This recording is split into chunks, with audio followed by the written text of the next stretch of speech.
Test cricket के असली king और प्रिंस जो रूट और हैरी ब्रुक ने जबरदस्त बैटिंग की है और पाकिस्तान के भागते हुए स्पिनर्स के खिलाफ 243 रन्स की नॉट आउट पार्टनरशिप की है सिर्फ 310 बॉलों पे। और इंग्लैंड को एक ऐसी पोजीशन में डाल दिया है जहां अब पाकिस्तान बचने की सोच रहा है। लेकिन उसके पहले जय साहब भाई प्लीज मोदी अंकल से परमिशन ले लो और इंडियन टीम को जाने दो पाकिस्तान चैंपियंस ट्रॉफी में। भैया इन पिचेस पे कोहली, रोहित शर्मा, शुभमन गिल, जायसवाल सबको खिला दो भाई, 500 रन बना देंगे हम वनडे में। प्लीज भाई कोशिश करो, मोदी अंकल को कन्विंस कर लो। एनीवेज वापिस आते हैं इस मैच पे। 396 रन बनाए हैं इंग्लैंड ने आज सिर्फ 81 ओवर्स में। पाकिस्तान सिर्फ 81 ओवर्स बॉलिंग कर सका जबकि पूरे दिन में सिर्फ 2 विकेट मिले। आई एम श्योर कि ओवर रेट पर भी इस बात होगी और शायद पाकिस्तान के कुछ ओवर्स कुछ पॉइंट्स काट दिए जाए वर्ल्ड टेस्ट चैंपियनशिप में जहां वो ऑलरेडी बॉटम 2 में है। पता नहीं ये पॉइंट्स सब्ट्रैक्ट होने के बाद वो शायद लास्ट पे पहुंच जाए। जबरदस्त शुरुआत की इंग्लैंड ने दिन की। पहले जब जैक क्रॉली आए वो उसी मूड में दिखे, लेकिन अनफॉर्चुनेटली 7th टाइम इन अ रो वो 50 प्लस स्कोर तो बनाए लेकिन उसे 100 में कन्वर्ट नहीं कर पाए। और मेरे ख्याल से इंग्लिश मैनेजमेंट इस बात के ऊपर ध्यान दे रही होगी क्योंकि इतने ज्यादा मौके किसी प्लेयर को नहीं दिए जाते। जैक क्रॉली रन्स तो बना रहे हैं लेकिन वो हंड्रेड्स में कन्वर्ट नहीं कर पा रहे, मतलब बड़े स्कोर नहीं बना रहे हैं। एनीवेज उन्होंने बढ़िया नॉक खेली, 78 पे आउट हुए शाहीन शाह अफरीदी की बॉल पे।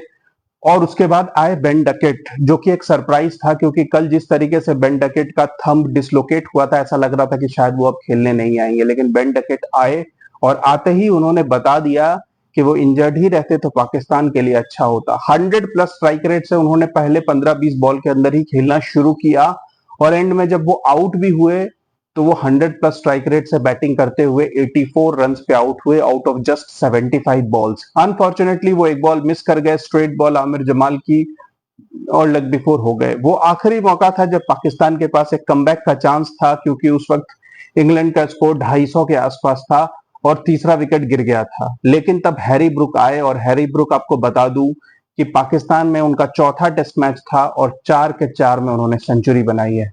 भैया यहाँ पर खेलेगा तो वो 100 सेंचुरी भी कर लेगा। और इस रोड पिच पे जो रूट अगर बचे 2 मैचेस में भी ऐसी पिच हुई तो भैया सचिन तेंदुलकर का रिकॉर्ड तो अगले साल ही टूट जाएगा। भाई कुछ कह नहीं सकते, ऐसी पिच, इतनी घटिया पिच। यही पाकिस्तान के जो जियो स्पोर्ट्स और बाकी स्पोर्ट्स वाले हैं ये आईपीएल के समय बहुत हंस रहे होते थे कि भाई ये तो क्रिकेट का जनाजा है जी, एक आईपीएल मैच में 250 रन कैसे बन सकते हैं। भाई साहब जनाजा तो ये है टेस्ट क्रिकेट का, वो तो लीग क्रिकेट है, लीग क्रिकेट में कुछ भी चलता है, ये तो टेस्ट क्रिकेट का मजाक बनाया जा रहा है। एनीवेज इस रोड पिच पे मैं किसी बॉलर को क्रिटिसाइज नहीं करूंगा, लेकिन जो रूट 176 नॉट आउट और हैरी ब्रुक 141 नॉट आउट, ऐसी जबरदस्त बैटिंग की, फ्लॉलेस, कहीं कुछ नहीं था। बस एक मौका था जब जो Root leg before I mean Naseem Shah ने रिव्यू लिया था एलबीडब्ल्यू का और वो अंपायर कॉल पे बच गए। Other than apart from that कोई कैचेस ड्रॉप नहीं, कुछ नहीं, फ्लॉलेस इनिंग्स, फ्लॉलेस बैटिंग। और आप बिलीव कीजिए ऐसा लग रहा था कि कोई T20 क्रिकेट के आखिरी 4 ओवर हैं क्योंकि पूरी फील्ड बाउंड्री पे थी और ये बैट्समैन आराम से बैटिंग कर रहे थे, सिंगल ले रहे थे और उसके बीच में भी वो बाउंड्री निकाल रहे थे ऐसी फील्ड के बावजूद। तो आप इमेजिन कर सकते हो आज पाकिस्तानी बॉलर्स की क्या हालत थी। उनके मैं बॉलिंग फिगर्स पे नहीं जाऊंगा क्योंकि फिगर्स तो सभी की खराब है, लेकिन मैं एक बात कहूंगा कि स्पीड की बात जरूर करूंगा मैं, क्योंकि स्पीड करने से आप नहीं रोक सकते। ब्राइडन कार्स जो अपना डेब्यू कर रहे हैं उन्होंने 144 145 से बॉलिंग की, क्रिस वोक्स भी 140 प्लस स्ट्राइक कर रहे थे। Of course later on in the spell उनकी स्पीड्स गिर गई थी, लेकिन पाकिस्तान बॉलर्स की बात बताऊं आपको, लंगड़े शाहीन जिन्हें बहुत फास्ट बॉलर और जिन्हें बुमराह से ऊपर माना जाता था, वो 140 के ऊपर उन्होंने एक भी बॉल नहीं डाला इस टेस्ट मैच में, जबकि वो 19 ओवर बॉलिंग कर चुके हैं। तो वो किस बात के ईगल हैं और किस बात के लिए उनके ऊपर इतना हाइप बनाते हैं आकिब जावेद और अब्दुल रजाक जैसे लोग, मेरे समझ के बाहर है। मेरे ख्याल से शाहीन शाह अफरीदी को अब ड्रॉप कर देना चाहिए क्योंकि ना तो उनके पास पेस है, ना वेरिएशंस है, ना स्विंग है। नसीम शाह मेरे ख्याल से ये पाकिस्तान के बेस्ट बॉलर रहे बाई फार, हालांकि उन्होंने रन्स काफी लीक किए, लेकिन एटलीस्ट ये एक ऐसे बॉलर थे जो 140 के आसपास टच कर रहे थे। बहुत हाई स्पीड भी नहीं, लेकिन हाँ एटलीस्ट 140 टच कर रहे थे, कुछ अपॉर्चुनिटीज क्रिएट कर रहे थे। अनफॉर्चुनेट थे शायद ये एक और विकेट निकाल लेते अगर जो रूट को अंपायर ने आउट दिया होता, तो इम्पैक्ट पे अंपायर कॉल पे वो फिर भी आउट रह जाते, लेकिन वो मिला नहीं उन्हें। और उसके अलावा अबरार अहमद की तो जो धुलाई की है, अबरार अहमद बाद में नेगेटिव बॉलिंग कर रहे थे, फिर भी 35 ओवर में उन्हें 175 रन पड़े, 5 रन पर ओवर।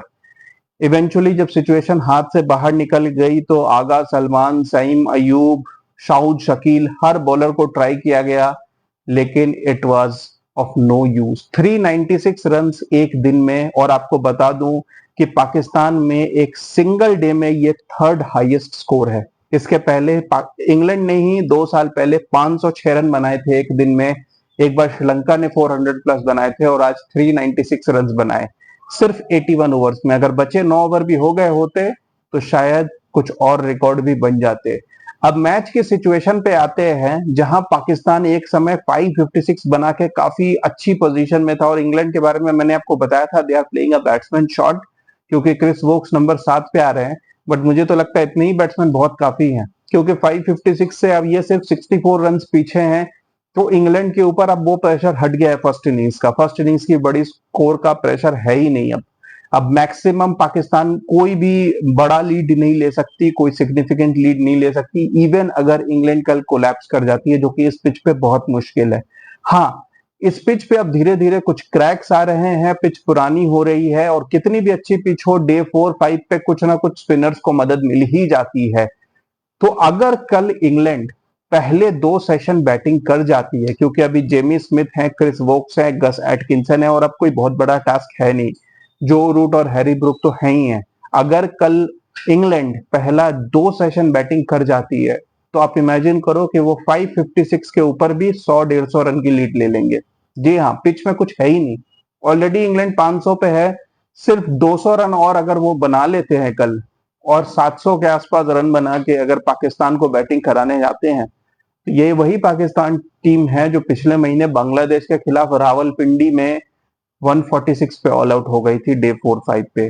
तो सेकेंड इनिंग्स में किसी भी तरीके के प्रेशर में पाकिस्तान आ सकती है। एक ऐसा मैच जो डेड ड्रॉ लग रहा था, उसमें बस यही एक रे ऑफ होप है, क्योंकि पाकिस्तान के जीतने के चांसेस अब ना के बराबर है। अब कोई इस मैच को जीत सकता है और कंट्रोल कर सकता है तो वो इंग्लैंड है।